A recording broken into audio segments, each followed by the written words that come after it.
What's up guys, Hunter Hogan here, and I have the brand new Lift X from Mathews. So I'm gonna go over new technology in this bow, then we're gonna do a bow build of everything that I'm gonna run on it for this hunting season. So first order of business, they have a Lift X 33 and 29, similar to last year's platforms, but we do have some pretty cool technology on these bows that I'm excited about. First thing we have is this limb shift technology. Now this is an all new tuning system, different than anything that's ever been built before. We're no longer doing top hats. Instead, we have an adjustable limb here. And what this is gonna do is it's gonna bring this riser side limb closer or farther away from your cam, and that's going to affect the load on each limb, and it's going to allow you to tune micro adjustable with this system. The next thing that we have is 3 different options of grips with some ergonometry on it as well for some awesome grip options from Mathews. The last but not least, we have the new Arc 7 limb system. So Mathews went through a multi-step system for a lot of consistency and strength with the new limbs. These Arc 7 limbs are gonna be really awesome on this bow. So now we're gonna build this, we're gonna shoot it, we're gonna see what we think of it. First thing is I will show you everything that I'm gonna be putting on this bow and my preferences for this hunting season. All right, first thing we have is Mathews Low Pro Quiver. I run the detachable one. This one's in this Burst Light Spectre, matches this bow pattern. Big fan of this quiver. I've ran it on previous bows. Super awesome. It connects really well and is really strong. I really like that it supports arrows all the way down the shaft. Really important because before we had a lot of quivers that were like short length. They didn't provide as much support with the long arrows, which I run really long arrows because I have a long draw length.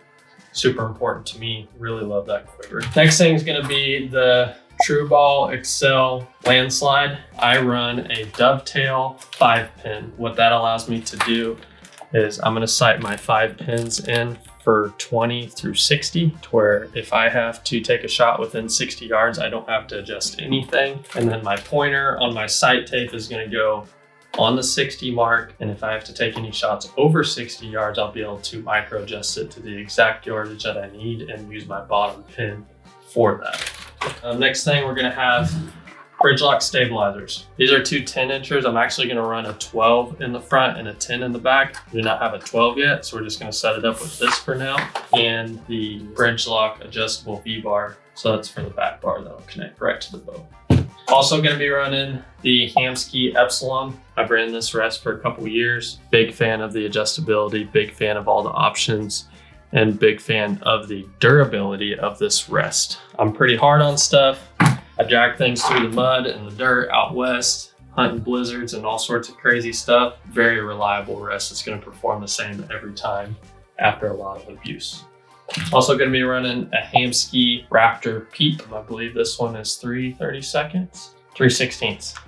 3/16 on this one. They make 3 different sizes. This is a size that I prefer. Just real quick, cool thing on these Raptor Peeps. It's got multi-steps in here, and what that does is each step that it steps down throughout there to the middle of the housing on each side is going to reflect light inside the peep. And so whenever you have to take a shot in these really low light conditions, a lot of times you're like, oh, I can see with my eyes, but I can't see through my peep. This allows you to see everything that you can see with your eyes while looking through your peep because it reflects that light to the inside of the peep. So super important for hunting. Really awesome peep. Worth the investment. All right, let's get to building this bow.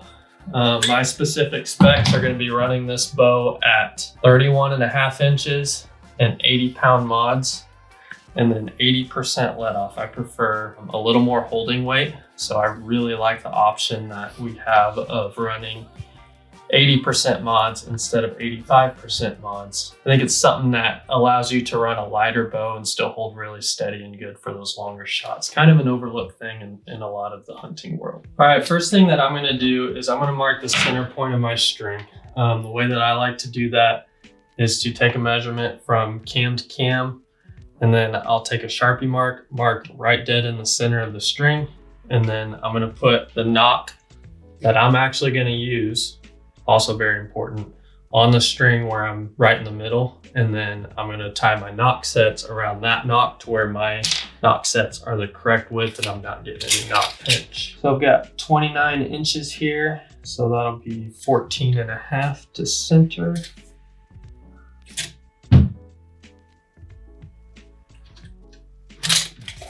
I can barely see that mark, but it's enough. All right, right there, center my string. That's where I'm gonna start. Next thing I'm gonna do is I'm gonna take some 3D serving and I'm gonna tie a knock set underneath it. I'm probably gonna do 3 full loops underneath my knock. This is really important for if you're running shorter axle to axle bows at a long draw length, or you're running a thicker knock, like any sort of lighted knock, that you don't get any knock pinch. Knock set underneath is gonna prevent that knock pinch, and it's gonna prevent a lot of accuracy problems that can be super frustrating to figure out and understand like what the accuracy problem is. So I'm just gonna do a series of half hitches. I'm gonna start right up against the knock. Do one over top, underneath. I'm gonna do a series of 3 of them. Once you kind of have that initial knot in place and tight, you can slide your knock out of the way to where you can see what you're doing. But I'm gonna make it one more just so that I'm tying my knot on top instead of on bottom. A little easier to tie your square knot and burn. Right there. Now I'm gonna tie a square knot, so I'm just gonna tie this again on top of the half hitch. Boom. There, that's tight now. I'm just gonna cut these and burn them. Then I'll be able to tie my D loop to where I don't have any knock pinch. And burn.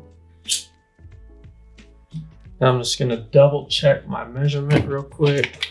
Make sure I'm still at 14.5 to the knock.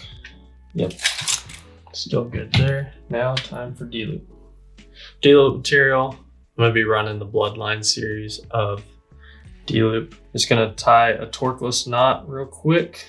Now, there's a couple different versions of what torqueless means, but so on this bottom knot, pretty much what I'm looking for a torqueless is whenever I draw back with my hinge, I'm gonna turn my hand to my face. So what that does is it's gonna turn this D loop this direction, so counterclockwise.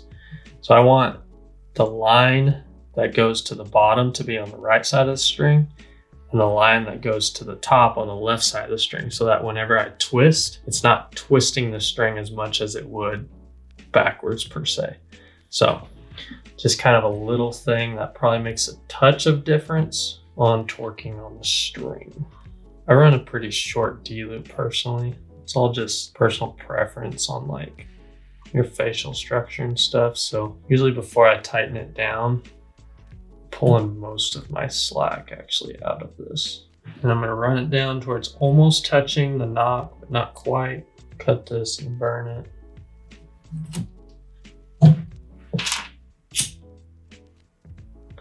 Flatten that. That looks good. Tighten this. I don't wanna get it too tight until I get my peep set. Once I get my peep set, I'll be able to rotate my D loop exactly where I want and then really crank it down tight. But I just want it tight enough, nothing's gonna slip and I can draw it back. So, all right, D loop's on. This is the same axle to axle and draw length as my last lift. So I do know my peep height, which is 5 1/8. So I'm gonna measure up 5 1/8. Black Sharpie on a black string, so we'll really be able to see that good.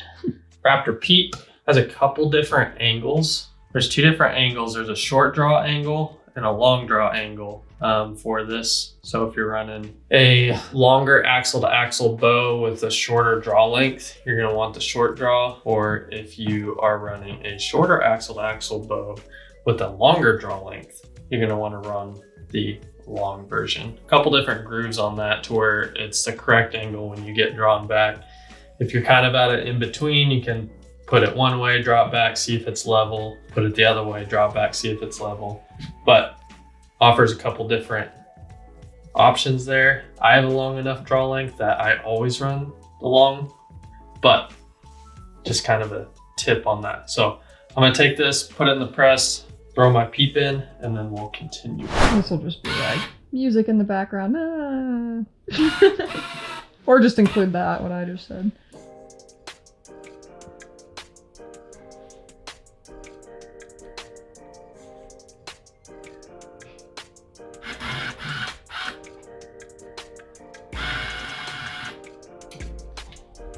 All right, peep is in now, and I'm not gonna worry too much about peep rotation until I get a few shots through this and really get a set in it. And then I'll adjust my D-loop, maybe some string twists, maybe a peep tuner, and then I'll get my peep perfect later once these strings have a few shots through it and everything's settled in. But we're gonna tie the peep in. Again, some black 3D material here. And I'm going to show you how I tie a peep in to where I don't have any movement issues. So I'm going to start out with, I'm going to tie underneath the peep first. And I'm going to do just like you're starting a square knot, but instead of going through the loop once, I'm going to go through 3 times. 2, 3. What that's going to do is keep that from getting loose whenever I tighten it here and causing any slack when you tie with your tails here in a minute. So I'm gonna pull that tight. Now I'm gonna do that on top of the peep. 1, 2, 3. I'm gonna run that down right on top of the peep, just like that. Pull that tight. I'm gonna have a tail go in each direction. What I'm gonna do with this tail is on one side, I'm gonna half hitch underneath the peep, and on the other side, I'm gonna half hitch up above the peep. We're gonna go through this gap underneath the peep, and it's gonna cause a loop on this side. And I'm just gonna run this tail through that loop and pull that tight. I'm gonna pull it up against my other shoulder.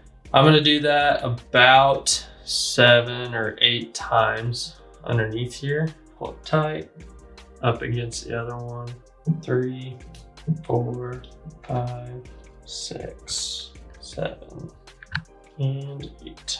All right, and then you don't have to have any special knot or anything up into that. Once you pull it tight through that half hitch, it's not going anywhere. So that's what it's gonna look like when you're done. And then I'm just gonna cut a little tail here, burn it down to the end, and press it against that.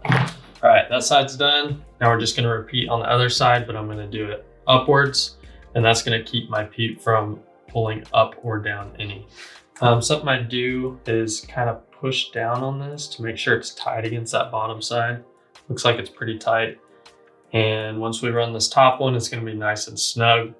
Peep's not going anywhere after that. All right, next thing is the rest. So I'm gonna be kind of specific on exactly what I do with the rest, because probably the most common mistake I see amongst people setting a bow up is improper use of a drop away rest or improper timing of a drop away rest, which is extremely important. The rest timing not only affects your tune, but also affects the forgiveness of your bow. So if you're really wanting to optimize all these new technologies of a really high dollar, really high end bow like this one, you're gonna want to know that your rest timing and your rest setup is proper, because otherwise you're giving up all that forgiveness that you're gaining with your new bow. So I'm gonna set this epsilon up real quick, and then I'm going to go over my personal preference of rest timing, and then I'll probably do a video shooting this bow afterwards, and I'm gonna explain how to determine what rest timing that you want for your bow to optimize your forgiveness. It's really important. So, all right, this package does come with a short head, which is really handy for getting into like tight places for your windage and height adjustment. The epsilon is one of the Hamskea rests that allows you to put your rest on without anything sticking out in the way for your low pro quiver. So kind of the purpose of the low pro quiver is it's really tight to the bow. It's really close to the riser. If you don't have a dovetail sight that goes through the center, and if you don't have an integrate rest of some sort, whether that's a QAD, a ham ski, or something that clears the way of that low pro, then it will interfere. So, all right, we're gonna mount this up tight against the riser here. This is a Mathews specific mounting bracket here. Tighten this up, make sure it's square, and then I am going to show you how I run my pull cord to my limb. That's where it kind of gets specific on exactly what I do for that. Okay, so we are gonna run this cord down to the bottom limb, and we're gonna use a limb pad. It's a ham ski limb pad. I'm gonna peel this off. It's got some sticky stuff here. I like to peel the actual sticky stuff off and then I glue it straight to the limb. I don't plan on ever having to move it, and I don't want it moving on me with how rough I am on stuff. So I'm gonna peel all this off and glue it directly to the limb. All right, sticky stuff is off. The new lifts have, well, the new and old lifts, but they have the rubber right here. So I'm not gonna be able to stick it directly on top of that rubber. So I'm actually gonna cut a line right down the middle, and I'm gonna have a pad on each side of that rubber, and it holds that ham ski cord in place pretty good once you do that. Probably gonna need a sharp pair of scissors. Cut that right in half. Okay, now I'm gonna have a pad for each side of the rubber. I'm gonna put it right up against the rubber like that. And that is going to be all the way up against my axle connector to the limb. I don't know what you call that, but I'm gonna glue that one there and the other one on the other side. Then we're gonna run our cord around it. Stick that right there. Press it in good. All right, now we have our pad. That's where we're gonna run our cord to. And on to the next part. Okay, this is a little rubber deal that is kind of the new technology of spring for the ham skis. I am taking that out. And the reason I'm taking this out is because these lifts have so much limb deflection that I actually don't need a spring to get my rest timing perfect. So I'm just gonna affect like the tightness of my cord, and this on the limb tip is going to give me the correct rest timing. I'll explain that a lot better once I get it in a drawboard and can show you guys.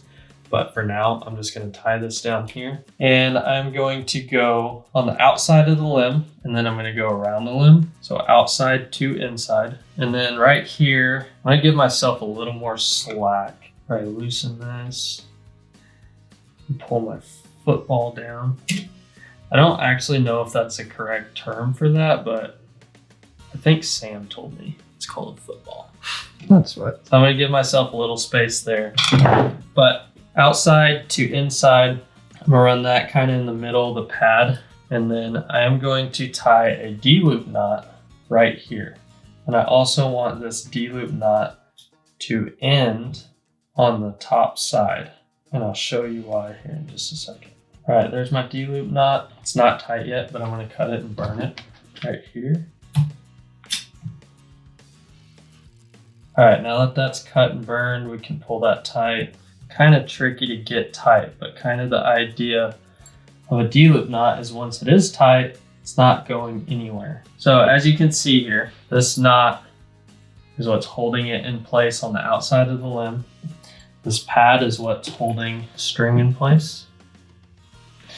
And that D-loop knot is tight, and it's not movable, and it's not going anywhere. I'm gonna pull that tight, suck it close to the limb. All my adjustments gonna be with this from now on, with this football. That is how I run my rest on a lift with the amount of limb deflection this has. If you're running this Epsilon at the factory positions, you're probably not gonna need a spring in this. Now I'm gonna pull some slack out of the football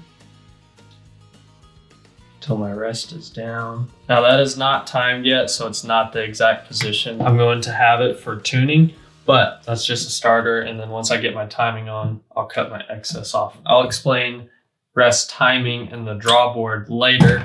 For now, we're going to continue putting accessories on until this is finished and ready to tune. Next, we're gonna do bridge lock stabilizers. Like I said, I plan on running 12-inch on the front and a 10-inch on the back. For now, I just have two 10-inchers. For simplicity, we're gonna set it up with these. Also, when you get your bow, do not lose this bridge lock. This is for your sight. If you run a dovetail through the riser, you're gonna want this bridge lock screw to tighten your sight down.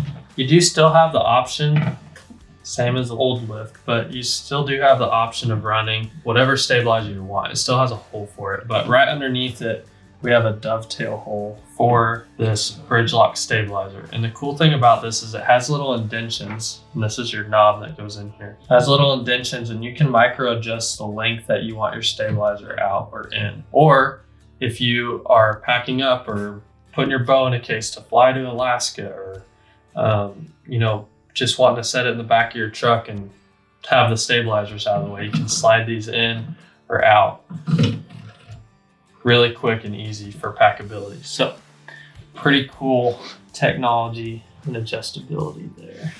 Just screwing this knob in place on the back side, and I'm gonna put that in the first indent. Bridge lock adjustable V-bar. As you can see, this has a very advanced lockable system. It clamps down really hard. It has all your degrees, so you know exactly where you like to shoot it, and you can put it back after playing with it. Pretty cool technology there. And then it has the dovetail-like system with the knob here for your other bridge lock stabilizer.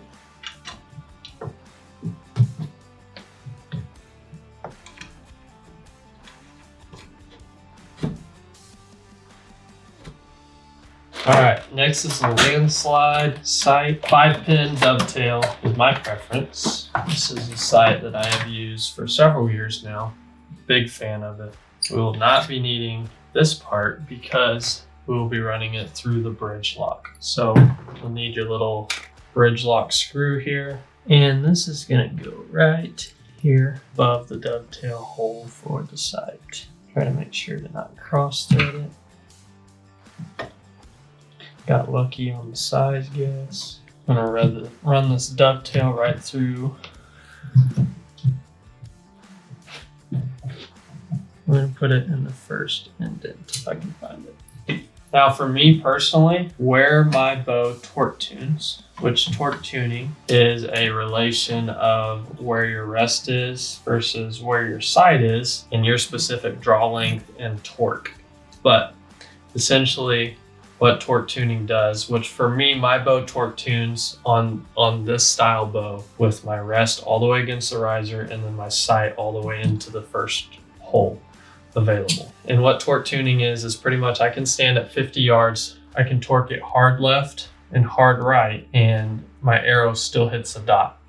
If your sight is too far out or your rest and sight are too far apart, then you're going to hit, essentially, if they're too close or too far apart, you're gonna have a spread on your arrows. So if you stand back at like 30 to 50 yards, torque left, torque right, and your arrows hit far apart, you can play with this relation of your sight and your rest until those arrows come together and hit together. It's really important for hunting out of a tree stand or in windy situations when your bow is getting blown around, or any situation where you're at an awkward angle. Say you're shooting your offside through a saddle or something and you're not in perfect form. There's a lot of hunting situations that you're not in perfect form. Well, if your bow is torque tuned, even if you're torquing it hard left or hard right or downhill or uphill, you're still gonna hit behind the pin whenever it fires. So super important on torque tuning, especially for guys with a long draw length like myself. It is very critical to do. So I personally know from my last bow that this is where this torque tunes, but that is something that you'll want to check once you get done building your bow and play with the length of your sight in order to get that torque tune perfect. All right, that is our bow build. It is ready to go to the drawboard, set my rest timing, and then it'll be ready to tune where we get to use this new limb shift technology. So we'll be able to do all of our tuning without a press, without any top hats, and micro adjustable. So I'm pretty excited about that. We're in the drawboard now. First thing I'm gonna do is draw all the way back for a pole measurement, check my draw length, and then I'm gonna show you what I do for setting my rest timing once we get it to full draw here.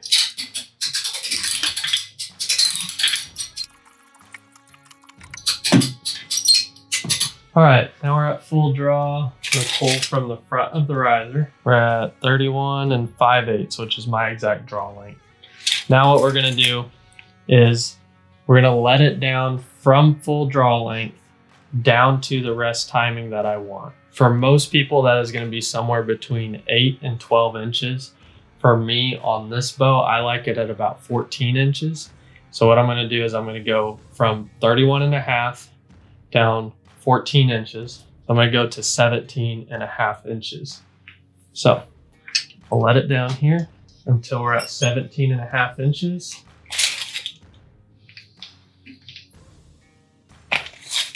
Right about there is actually 17 5/8, perfect. Now, this 14 inches is exactly where I'm gonna want my rest to start dropping. So once I'm gonna tighten this down with this in the drawboard at this draw length, and then I'm gonna draw it back again. And whenever I let it down, I wanna see my rest start to drop at that 17 and a half inch mark. So I'm gonna loosen my football here and take the slack out of my string. One easy way to do this is you can actually like pull it till your rest is down. And if your football is just snug enough, you can barely get that up all the way, and then tighten your football the rest of the way down. Now I'm gonna drop back a little more where it's at full deflection. And I'm gonna let down until I see that rest start to drop. Right there. I'm gonna pull my measurement again. Should be 17 and a half. It's at 18, it's pretty close. We're gonna run it, see how it works on this bow. But that is the rest timing that I want on this bow. Now, the reason I don't need any spring in this is because I'm so close to being all the way let down that I'm really to right there before my string ever starts getting any tension on it. So I'm gonna let it all the way down. My string is still not extremely too tight. It's not pulling on my limb too hard, and it is snug enough that I'm not gonna have any issues. If I were to put a spring on this, then I'm gonna have it too loose for this coming up. A lot of that is the amount of limb deflection on this bow. Some of it is my draw length and my preferred drop point, but same concept applies. If you do have a spring in here, you still want to use a drawboard to let it down to the measurement that you want your rest to drop, and then tighten your football there. Even with a spring, same concept applies. All right, arrows. These are the new LRP system from Tapbane Schwacker. So these are the highest end arrow, custom built to exactly what you need for your setup that you can buy. Pretty cool box. These are cut and fletched to the exact measurements that I need them. So these are in the new Ultra Centrum arrow. So that is their 166 series. It is a pretty heavy, small arrow. I believe this arrow is weighing like 560 grains total. But for my draw length and poundage, definitely need about that weight arrow because I am shooting 80 to 82 pounds and 31 and a half inches. So I should be pushing this arrow at a pretty good speed still and have good momentum and kinetic energy out of it. So these are custom cut to length. Inserts are glued in, 4 fletch, 225 tack vanes, exactly how I ordered them. They come in the package ready to rock. And then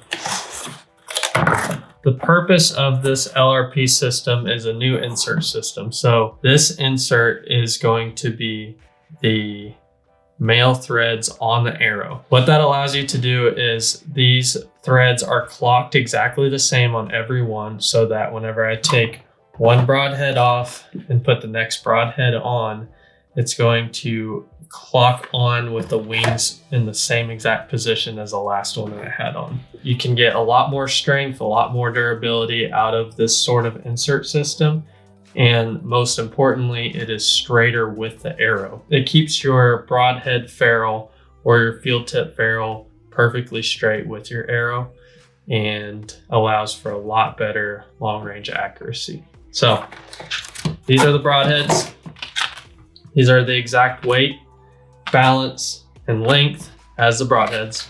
If anybody's shot over 80 yards when you're shooting a normal field tip versus a long broadhead, you start getting a pretty big difference of point of impact and tune whenever you have a shorter field tip than broadheads. So screws on just like this, and now I've got an exact build of what my broadhead will perform like. Also, these broadheads, lockable blades, so I can take this little set screw and set it to the top, lock the blades in. I can shoot that exact broadhead before I go hunting, and then I can put my lock screw back, put my rubber band back on, ready to rock. I'm gonna throw a lighted knock on this. We're gonna shoot it through paper, and we're gonna tune our bow to these arrows.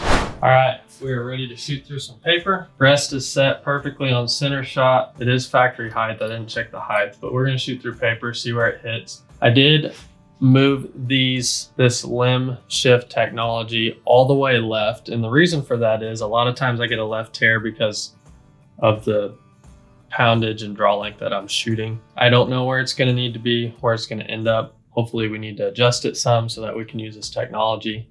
But I just started there as a starting point, so hopefully we get a right tear and then we can adjust it accordingly. Right tear, say about 2 inches. So I'm gonna bring this limb shift back to center. I don't know if you can zoom in on this, but there's actually a scribe. If you look closely, there's actually a mark, a little scribe on the axle, and it has markings for when you adjust this. You can see micro adjustable marks in and out. Right now it's all the way to the left. We're gonna take it to the right. You can see here it says lock. So this axle screw will come out, and then it is just a Allen head on the inside that will adjust it in and out. So if you have a right tear, you're gonna take it to the right, which would be counterclockwise. If you have a left tear, you're gonna take it where it says left, which is clockwise. All right, so we are going to take this little axle screw out. Right in here, the axle has an Allen head right here. So we're gonna go, there's a half, 1 full turn, 1.5. Try 1.5 for now, see where it hits. We'll do that on both sides. As you can see, it shifted that limb inwards towards the cam. So we're gonna lock that back down, then we're gonna see where it tears.